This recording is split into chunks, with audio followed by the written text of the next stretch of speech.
तुळा राशी. नमस्कार मंडळी, मी ज्योतिष महागुरु डॉक्टर पंकज शास्त्री घेवारे गुरुजी आपल्या सर्वांचं त्र्यंबकराज ज्योतिष या यूट्यूब चॅनलमध्ये मनापासून स्वागत करतो. आज आपण तुळा राशीच्या जातकांना 2026 हे इंग्रजी नववर्ष कसं जाणार आहे या विषयाची माहिती घेणार आहोत.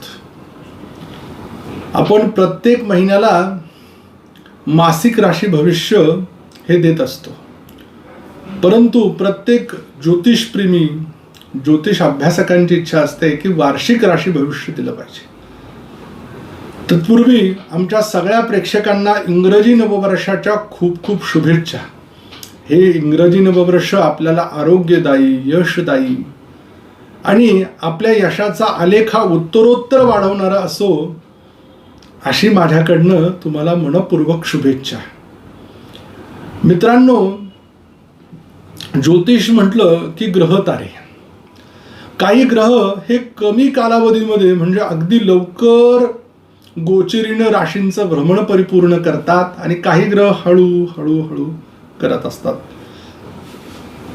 म्हणजेच काय तर काही ग्रह एका राशीमध्ये जास्त कालखंड व्यतीत करतात आणि काही ग्रह थोडासा वेळ करतात.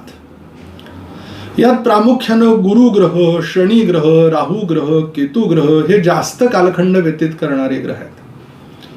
मग हे ग्रह संपूर्ण वर्षभर आमच्या कुंडलीत कुठल्या स्थानामध्ये स्थित राहणार आहे आणि त्याची फलप्राप्ती आम्हाला काय मिळणार आहे हे जर कळालं तर भविष्यामध्ये कुठे थांबलं पाहिजे, कुठला निर्णय घेतला पाहिजे हे जातकाला कळून येतं.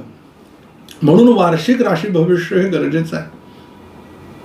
1 जून 2026 या दिवशी गुरु ग्रह कर्क राशीमध्ये राशी प्रवेश करून येतोय.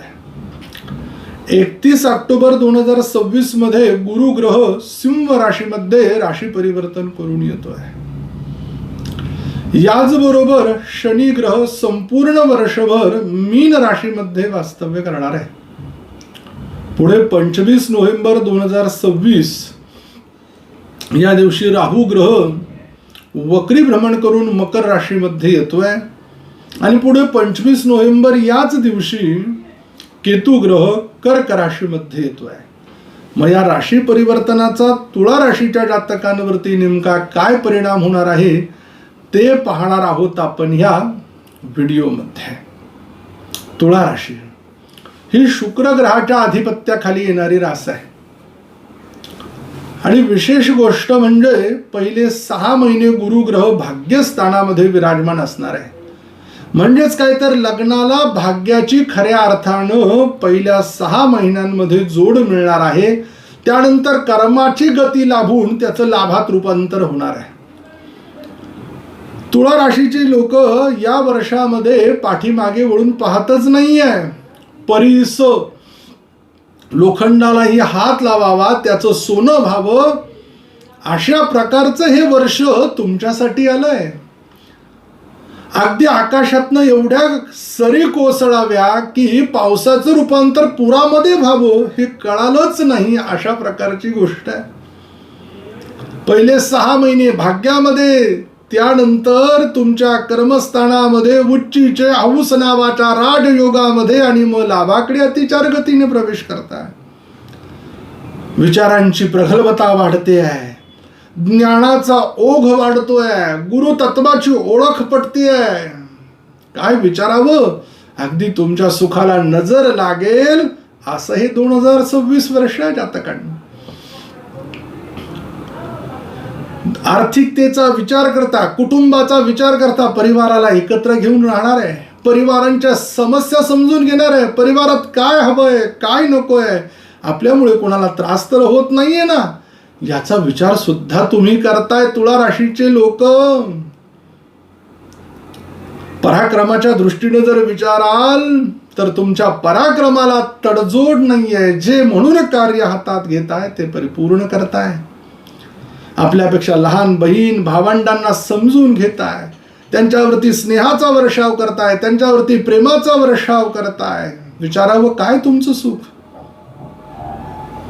चतुर्थ स्थानाच्या सुखाच्या दृष्टीनं विचार केला तर वाहन घेण्याच्या दृष्टीनं, वास्तू घेण्याच्या दृष्टीनं, जमीन जागा घेण्याच्या दृष्टीनं, आई वडिलांना मदत करण्याच्या दृष्टीनं, आई वडिलांची तीर्थयात्रा करण्याच्या दृष्टीनं अगदी सरळ मार्ग आहे. अडथळामुळे दिसतच नाहीये तुळा राशीला काय. या वर्षातील सगळ्यात उत्कृष्ट भाग्यशाली जर कुठली रास असेल तर ती तुळा रास आहे.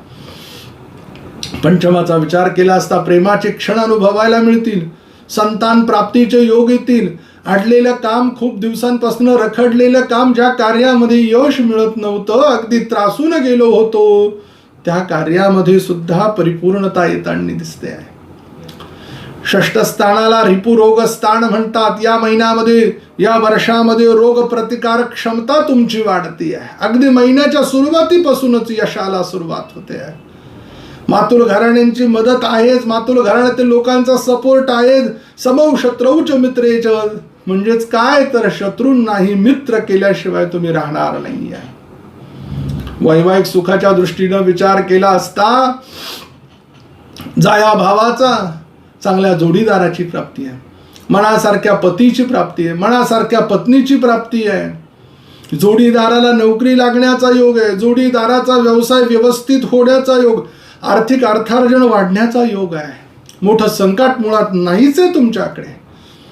भाग्यस्थानात तर गुरु महाराज विराजमान आहे पहिले 6 महिने. गुरुची प्राप्ती आहे, इष्टमंत्राचा जप आहे आणि दिव्यत्वातनं त्या भगवंताच्या दर्शनाचा योग खऱ्या अर्थानं तुमच्या पत्रिकेला आलेला आहे.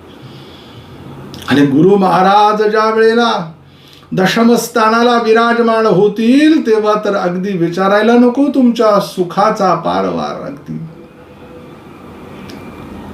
तर यात प्रामुख्याने विचार करता यशाची नवी द्वारे उघडताय, नवीन व्यवसायाला सुरुवात होते आहे. नवीन ठिकाणी व्यवसायाच्या बरोबर जर काही लोकांना नोकरीसाठी जरी प्रयत्न करायचा आहे, यश परिपूर्ण होत आहे.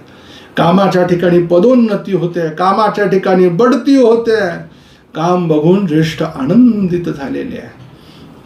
लाभाच्या दृष्टीने विचार करता या वर्षामध्ये खर्च नाहीच, व्यय नाही, फक्त लाभ लाभ लाभ. आलेल्या लाभाचं चांगल्या गोष्टीत रूपांतर करा, चांगल्या ठिकाणी त्याची गुंतवणूक करा, परिवारासाठी गरजेची होईल.